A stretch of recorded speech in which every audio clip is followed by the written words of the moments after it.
They said justice died the night Morgan Earp was shot. And Tombstone, the so-called town too tough to die, never felt the same again.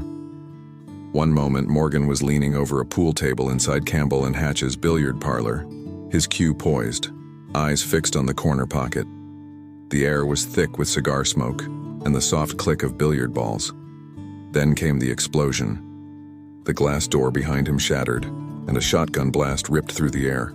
The sound echoed like thunder. Morgan stiffened, his cue slipping from his hand. A dark stain spread across his white shirt as he fell forward onto the table, blood pooling on the green felt. Wyatt Earp, his older brother, was on him in seconds, cradling his head as chaos erupted. "Morgan!"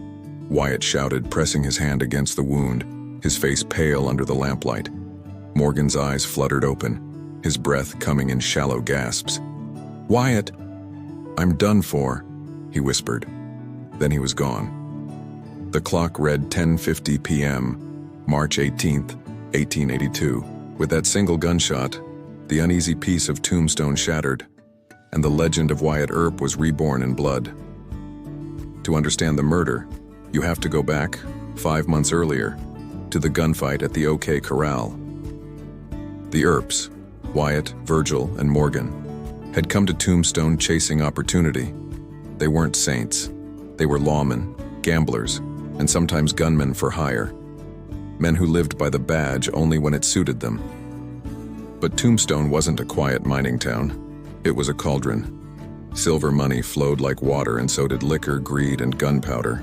Across town, the cowboys ruled the dusty streets, rustlers, smugglers, and killers, led by Ike Clanton and Curly Bill Brocious. They saw the Earps as outsiders, northern lawmen come to meddle in their business. On October 26, 1881, the tension exploded. 30 seconds of gunfire behind a livery stable left 3 cowboys dead: Billy Clanton, Frank McClory, and Tom McClory. When the smoke cleared, the Earps stood alive, revolvers still hot. Wyatt called it self-defense. The cowboys called it murder. And Tombstone, and split right down the middle, waited for the inevitable payback. A few months later, that payback came. Virgil Earp was ambushed one cold December night, a shotgun blast that nearly tore his arm clean off. He survived, but barely. And from that moment on, the Earps lived under a shadow. Wyatt wanted to leave Tombstone, but Morgan refused. He'd always been the quiet one, steady, loyal, the kind who followed his brother into any storm. "I won't run," Morgan said. "This town's got to learn that cowards don't win." Those words would be his epitaph, the night of the murder. Saturday, March 18th, 1882. The streets of Tombstone buzzed with the sounds of a typical weekend. Piano music drifting from saloons, the jingle of spurs on boardwalks, and the laughter of men who'd survived another hard week in the mines. Inside Campbell and Hatch's, Wyatt, Morgan, and a few friends were winding down a long night. The room smelled of whiskey, cigars, and sweat. Morgan was in good spirits, teasing Wyatt over a missed shot. "You're losing your touch, big brother," he laughed. Wyatt smirked. "Just wait until I—" Before he could finish, the back door splintered. A shotgun roared, 2 blasts in quick succession. The first tore through the window, striking Morgan in the back. The second grazed another man standing nearby, shredding his coat. The lamplight flickered as everyone hit the floor. Wyatt rolled over to his brother, his hands already slick with blood. Morgan's face was pale, his breathing shallow. "Hold on, Morgan, stay with me," Wyatt shouted, but the damage was done. The buckshot had ripped through Morgan's spine. Someone ran to fetch a doctor while another bolted out the back, hoping to catch the gunman. But whoever fired had already vanished into the dark alley, leaving nothing but smoke and the echo of hoofbeats. Wyatt helped carry Morgan through the cold streets to the boarding house where Virgil and his wife were staying. They laid him on a couch, the sound of his labored breathing filling the room. When the doctor arrived, he could only shake his head. "Morgan's hurt bad," he said quietly. "He won't last the hour." The brothers gathered around as Morgan drifted in and out of consciousness. He looked up at Wyatt one last time and tried to smile. "I guess this is it," he whispered. Then softer, "Don't let them get away with it." Wyatt nodded, his jaw tightening. "I won't." Minutes later, Morgan Earp was gone. The town falls silent. Word of the killing spread fast. By dawn, Tombstone, usually alive with noise, was silent.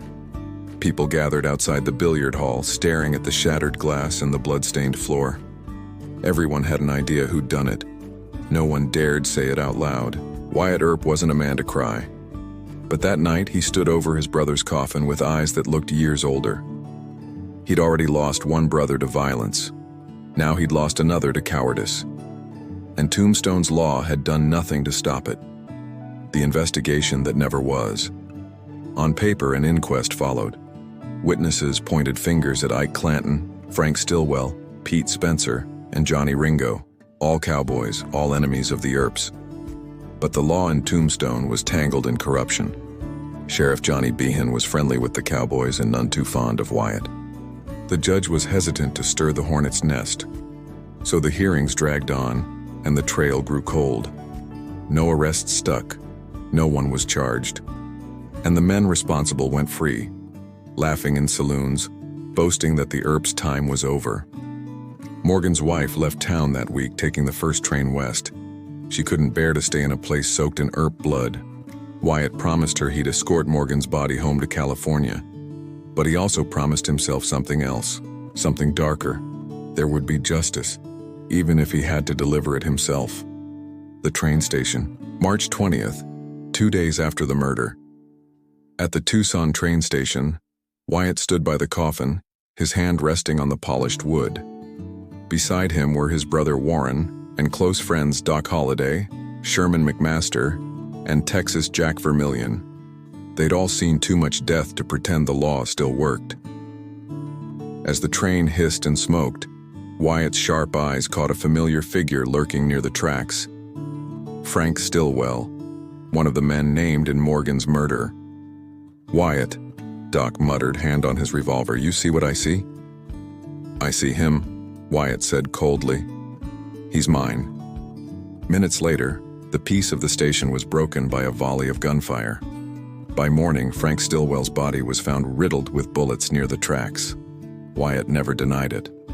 The newspapers called it vigilante murder. Wyatt called it justice. The vendetta ride. After Stillwell's death, Wyatt Earp was finished with courts and trials. He'd seen what justice looked like in Tombstone. Now he'd write his own version. With a six-shooter, he formed what history would call the Earp Vendetta Posse. 6 hardened men sworn to hunt down every cowboy linked to Morgan's killing. They rode under the desert sun with dust in their eyes and fire in their hearts. Over the next few weeks, they left a trail of vengeance across Arizona. At Iron Springs, they caught up with Curly Bill Brocious, one of the cowboy leaders. Wyatt rode straight into the crossfire, shotgun in hand. Curly Bill rose from behind a bush, and Wyatt's blast hit him square in the chest. When the smoke cleared, Curly Bill was dead, and Wyatt stood untouched, his coat peppered with holes. Some said he was blessed. Others said he was cursed. One by one, the cowboys fell, shot, ambushed, or driven into exile. Ike Clanton, the man who'd started it all, escaped into the hills, swearing he'd tell his side one day. He never did. Johnny Ringo, the gunman poet of the gang, was found months later beneath a tree, a bullet through his temple. The coroner called it suicide. Others whispered Wyatt had finally caught him. When the ride was done, the desert was littered with the dead, and Wyatt Earp had become both hero and outlaw. Wyatt left Arizona soon after. He never faced trial for Stillwell's death or any of the others. He drifted west, through Colorado and eventually to California, always moving, always chased by the ghost of Morgan's murder. Reporters tried for years to get him to name the men who'd killed his brother. He never did. "I knew who did it," he once said, his eyes narrowing, "but I never named names." That silence became part of the legend. Morgan Earp's murder was never solved. No killer was caught. No justice delivered by any court. Only Wyatt's gun and the stories that followed. Some called Wyatt a hero, a man who avenged his brother when the law failed. Others saw him as no better than the men he hunted, judge, jury, and executioner on horseback. But no one denied that the West changed after that night in Tombstone. The line between lawman and outlaw blurred forever, and from that line stepped the legend of Wyatt Earp, forged not in the OK Corral, but in the blood of his brother Morgan. The mystery that remains. More than a century later, historians still argue over who really pulled the trigger. Some say it was Pete Spencer's men, hiding in the alley behind the billiard parlor. Others believe Ike Clanton gave the order. And a few whisper it was part of a larger conspiracy, a plan to drive the Earps out of Tombstone once and for all.